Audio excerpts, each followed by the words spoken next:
BSP सांसद Kunwar Danish Ali corona positive पाए गए। उन्होंने ट्वीट कर इस बात की जानकारी दी। दानिश अली ने कहा कि वैक्सीन की दोनों डोज लेने के बाद भी उन्हें कोरोना संक्रमण हो गया है। उन्होंने अपने संपर्क में आए लोगों से टेस्ट करवाने और आइसोलेट होने को कहा है। चिंता की बात यह है कि सोमवार को ही दानिश अली संसद की कार्रवाई में शामिल हुए थे। देश में कोरोना के नए ओमिक्रॉन वेरिएंट के केस बढ़ते जा रहे हैं। महाराष्ट्र में ओमिक्रॉन संक्रमण के 11 नए केस मिले, जिसके बाद प्रदेश में ओमिक्रॉन के 65 केस हो गए, जबकि पूरे देश में अब तक 220 लोग ओमिक्रॉन वेरिएंट से संक्रमित पाए गए हैं। महाराष्ट्र के बाद दिल्ली में ओमिक्रॉन के सबसे ज्यादा केस हैं। यहाँ अब तक 54 केस सामने आ चुके हैं। देश में ओमिक्रॉन के बढ़ते मामलों को देखते हुए कर्नाटक सरकार ने सख्त नियम लागू किए हैं। राज्य में 30 दिसंबर से 2 जनवरी तक न्यू ईयर पार्टी पर रोक लगाई गई है। ये लगातार दूसरा साल है जब यहाँ किसी होटल, पब और रेस्टोरेंट में या किसी अपार्टमेंट कॉम्प्लेक्स में निजी पार्टी में सेलिब्रेशन के लिए लोग जमा नहीं हो पाएंगे। मुख्यमंत्री ने कहा कि सभी रेस्टोरेंट, होटल और पब में 50% संख्या के साथ ऑपरेट कर सकेंगे और वैक्सीन की दोनों डोज लगवा चुके कर्मचारियों को ही काम करने की अनुमति मिलेगी।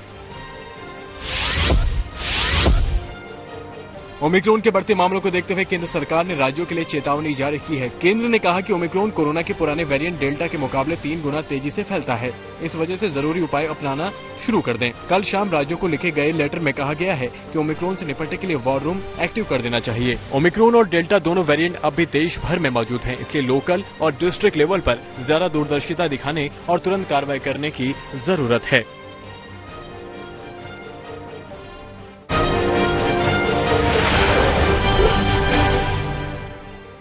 भारी हंगामे के बीच चुनाव संशोधन बिल राज्यसभा से भी पास हो गया। बिल का विरोध करते हुए टीएमसी सांसद डेरेक ओब्रायन ने रूल बुक सेक्रेटरी जनरल की टेबल पर फेंक दी, जिसके बाद डेरेक ओब्रायन को मौजूदा सत्र के बाकी दिनों के लिए सस्पेंड कर दिया गया।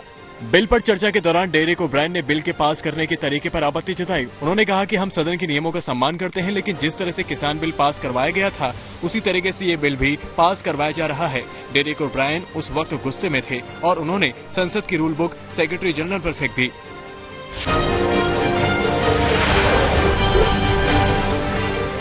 प्रयागराज के महिला सशक्तिकरण सम्मेलन में पीएम मोदी ने महिला सुरक्षा के मुद्दे पर पिछली सरकार पर हमला बोला। पीएम मोदी ने कहा कि डबल इंजन की सरकार बेटियों के भविष्य को सशक्त करने का काम कर रही है।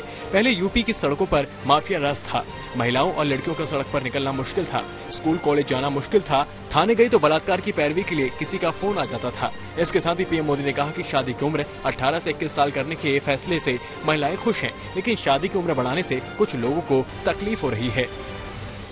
देश ये फैसला बेटियों के लिए कर रहा है, लेकिन किसको इससे तकलीफ हो रही है ये सब देख रहे हैं। प्रयागराज में प्रधानमंत्री नरेंद्र मोदी ने महिलाओं के लिए कई घोषणाएं की। इस घोषणा को लेकर कांग्रेस महासचिव प्रियंका गांधी ने पीएम मोदी पर तंज कसा। प्रियंका गांधी ने कहा कि लड़की हूं, लड़ सकती हूं की वजह से प्रधानमंत्री को महिलाओं के लिए काम करना पड़ रहा है। प्रियंका ने कहा कि महिलाएं जग गई हैं, इस देश की शक्ति के आगे पीएम झुक रहे हैं। ये उत्तर प्रदेश की महिलाओं की जीत है, जिससे मैं बहुत खुश हूँ। हमने लड़की हूँ, लड़ सकती हूँ का नारा दिया, महिला उठ गई है, जाग गई है, कह रही है मेरा हक दो। इसीलिए आज नरेंद्र मोदी जी को भी झुकना पड़ा। मैं बहुत खुश हूँ।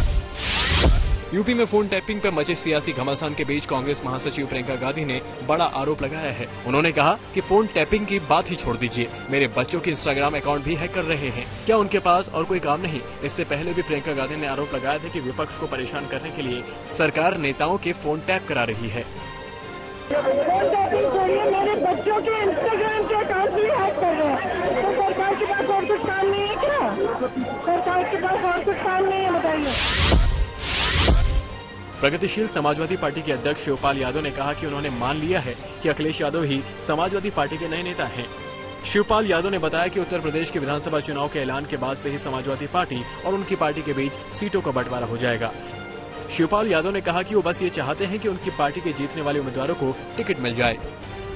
मैंने केवल ये कहा कि हमारे साथ जितने लोग हैं, जीतने वाले लोग हैं, सरकार बनानी है, अखिलेश को मुख्यमंत्री बनना है, तो जीतने वालों को टिकट दे दीजिएगा।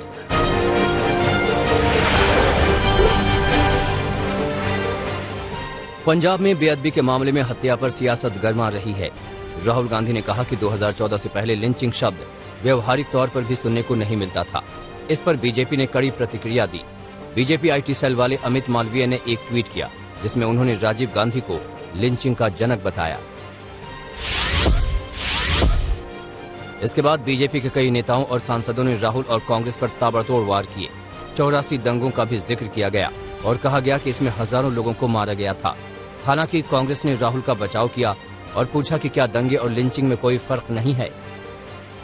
देखिए, राहुल गांधी छोटे बच्चे थे जब 84 में हजारों सिखों को दिल्ली एवं देश के अन्य शहरों में निर्दोष सिखों की नृशंस हत्या कर दी गई थी। बीजेपी आने के बाद वही काम की, दलितों का लिंचिंग करना, माइनॉरिटीज का करना, और जो लोग वो नहीं चाहते, जो लोग उनके उसूलों के अंदर नहीं बैठते, उन सबको खत्म करने का, मारने का एक मुहिम शुरू की।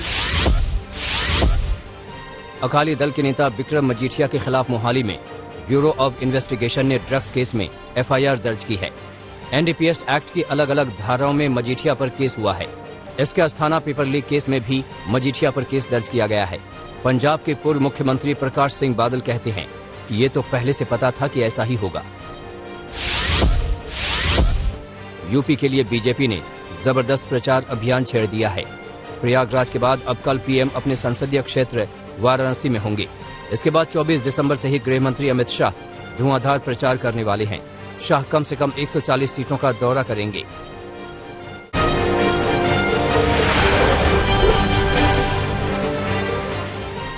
दिल्ली में बीच सड़क पर हंगामा करती एक लड़की का वीडियो वायरल हुआ है। तस्वीरों में देखा जा सकता है कि लड़की कैसे हंगामा कर रही है। वो कार में पैर मार रही है। आसपास के लोगों के अलावा पुलिसकर्मी भी हैं, मगर लड़की आक्रोश दिखा रही है।